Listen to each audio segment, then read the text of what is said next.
দিব তাহলে নতুন দিন আনতাম না লাঠি দিচ্ছে যেটা আমি দিতাম আমার ভাই যেতাম না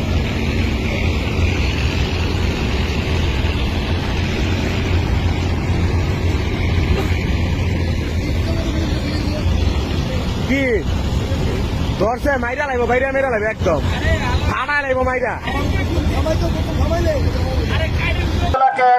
আমরা রক্ষা করব এবং প্রশাসনের দৃষ্টি আকর্ষণ করে বলতে চাই আপনারা অনতি বিলম্বে আপনারা এই বালু ইজারা উত্তোলনে ইজারাকে বন্ধ করব এই বলে আমি আমার বক্তব্য শেষ করছি। আল্লাহ হাফেজ। আসসালামু আলাইকুম।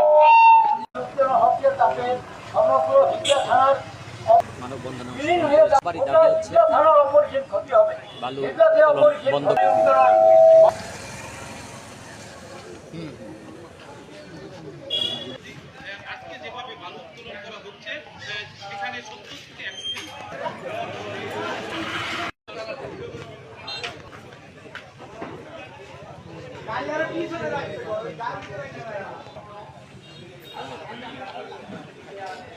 100 থানা